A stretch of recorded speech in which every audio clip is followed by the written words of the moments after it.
Now, when I first started selling digital products and services online, I pretty much fell into the same trap as everybody else out there. And I generally thought that low ticket or selling something cheap was the best option. Now, some of that may have been due to imposter syndrome, but I generally thought that cheap was the way to start. But now, after selling multiple high ticket programs and many low ticket items, I realize that that is not the case. It generally starts with your niche, and there's certain questions that you need to answer for yourself to make sure that you're actually making the right price for your school community or your offer to, target your audience in the right way. Otherwise, it can actually damage the growth of your school community and your business, and you just won't make the amount of money that you want. You won't make the sales that you need to, or you may be setting yourself up for failure in the long run.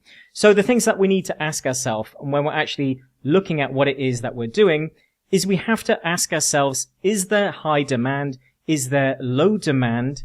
Or is there high value? Or is there low value? So with everything, it's going to be a combination of one of these things, and we can't do certain things and we can do certain things when it comes down to this. So generally speaking, high demand means that there is lots of volume within your particular niche. So an example of this could be fat loss. So therefore, everybody wants to lose some weight at some time in their life. It's high volume. There's a lot of demand there. And therefore, it's a niche with a lot of volume inside. But if it's low demand, it means that overall, there is not a lot of volume there. So for example, my niche is community building and selling programs and doing coaching on a community level using the Skool community. This is low demand to start with. So it's actually not a huge niche to even begin with. So not everybody wants to start a community, and definitely not everybody wants to start a school community. So therefore, it is low demand. And because it's low demand, it means that we're limited in what we can actually do. And then high value is in terms of the amount that you can charge. We have high value means that people are willing to pay a lot more money for that particular thing that you're selling in your niche. Now, generally, high demand and high value almost never come together. This is almost, it's a bit like a unicorn, if you will, or, something that just doesn't really happen. But if it does happen and you do happen to have that in your niche, then that's amazing. You really want to start driving down into that. But generally, if there's high demand and high value in the same thing, it's just not really heard of. Because generally, if it's high demand, such as, say, fat loss, it's not something people are necessarily going to be willing to spend a lot of money on. Maybe they'll pay for a gym membership. Maybe they'll pay for some supplements. Maybe they'll try a piece of exercise equipment. But generally, it's not going to be huge amounts of money. But when we do go up in the amount that people are willing to spend, it generally means that demand starts to drop because we start to niche down and it starts to fall into an area where more people are not, fewer people, should we say, are going to be willing to invest. So low value means that obviously it becomes cheaper. It's not something that's seen as something we would really want to spend money on. So such as finance stuff, if I was teaching you how to get sales for your business, or if I was teaching you how to save 50% on your tax return, these types of things are probably going to be more high value to you. Whereas a general weight loss thing is going to be seen as probably low ticket. Maybe you say, I'll spend $20 on a book or something. Maybe I'm not going to be willing to spend that much. So the crossover rarely happens. We also don't really see low demand. If you've got low demand and you've actually got low value together, then you definitely don't want to do that either. So although this one is extremely rare and almost impossible to find, but is like the ultimate that you want, low demand and low value is something that you want to avoid. So these are generally niches where people are just not going to spend money. And if they do spend money, it's seen as low value. So therefore, if you have low demand, so not many people in that niche, and low value, you're really going to struggle to make sales. Because it's not like you have millions of people like fat loss who are willing to spend a tiny bit of money, in which case it's a numbers game and you think, well, I can definitely do it with the volume. But if you've got low demand and low value, then you're going to struggle to make a handful of sales and you're never really going to make much money. So this is what we need to ask ourselves. We have to look at it and say, does your niche have high demand in the first place to begin with, before we even start narrowing it down, before we even break it down? So again, on the community level for what I do, it starts off as a small niche.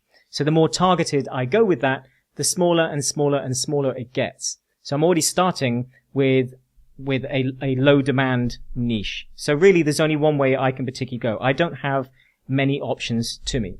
But if you've got high demand, then you can potentially do both. You can do something of low value and you can also do something of high value. So you have more options in a larger niche like that.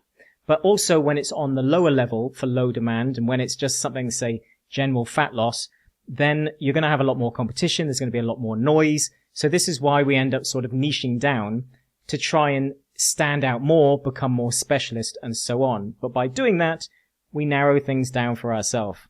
So can you command high volumes of traffic? So this is the next question you have to ask yourself. Can you command a lot of volume? So let's say it is fat loss. There is a lot of demand. Can I command a lot of that volume? Can I get it? Can I get my hands on it? So just because there is a huge amount of volume in terms of demand out there, do you have the skills and ability to be able to tap into that demand? Can you get that demand? And if the answer is again no, then the fact that there is demand doesn't really matter because you're going to struggle to stand out if you can't get those views. Now, if you're already getting those views, then you have a lot of options. So if you're in a niche with huge demand and you actually have an ability or already have a channel or something that is commanding a lot of views, then now you have many options to sell something low ticket or high ticket. So therefore you have the best of both. You have complete choice in what you're going to do.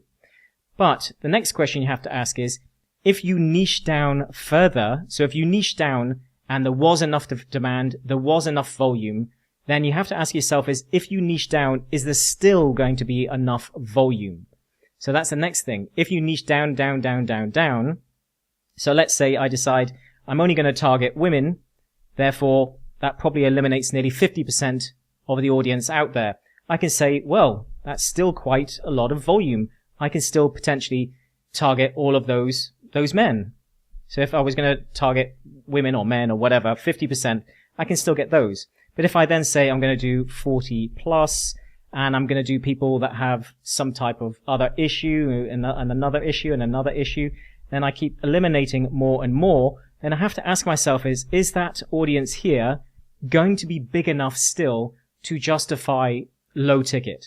Now, if it's in a massive niche like weight loss, it may still be large enough. This is why some people can target people that are, say, trying to get into their wedding dress and they want to lose weight quickly for that particular thing, or people that are trying to build their butts, or men that are trying to build their upper body, or, there's many different things, sub-niches within that larger health niche. I mean, because there's often still a large amount of volume, you can niche down and still get the volume and still charge a low ticket product. But if I continued to niche down and I had just, say, a small part of the audience, it may no longer be worth just doing a low ticket product. I may not be able to do a low ticket product anymore to get the volume, and I'm going to struggle to make sales. So when you do go more specialist, at some point you have to say, okay, if there isn't the demand, if there's basically going to be now low demand and I can't get the amount of attention that I'm going to need, and I also can only serve a few people potentially, then you only have one option left. You can only do high ticket. And as long as it's high value, so the people that you're targeting are actually still wanting to spend the high ticket volume amount of money that you're willing to charge, that you're wanting to charge to make your financial goals so it's worth your time, then you have to go high ticket. There is no other option. So therefore, it's low demand, but it's high ticket. So always with low demand, it almost always has to be high ticket. But if it's, again, low demand and it's still low value, then it's a no-no. We do not want to do this. We do not want to do that. So that's why you have to ask yourself, is it low value and low demand? In which case, no, forget it 100%. Does it have high demand and high value? Almost an incredible unicorn. But as you niche down and it start to realize that even if you've got high demand and you're commanding that level of traffic, then you can have the choice of low ticket and high ticket. But if you're having to niche down in that, then you have to make sure that if the audience gets smaller, then again, you just want to make sure that it's high value enough for you to charge high ticket. So it's all to do with the amount of volume that the niche has and the value of what it is that you're actually doing to those people and whether or not. Most niches will still have high ticket. There's lots of people that pay for personal training and weight loss. People pay for liposuction. People pay for all sorts of things that are higher level, but they're just a smaller percentage. So you just have to make sure that there's enough demand there. But generally, the lower the demand, the higher the cost that you're having to do, because it's getting more and more specialist. So this is what you have to understand about pricing your Skool communities and also your programs and so on. You've got to make sure that you understand the demand of your audience in terms of value and in terms of volume. I hope you found value in that. As always, if you'd like more help growing your Skool community, I'll link to our free community in the video description. Otherwise, thanks for watching. I'll see you in the next one.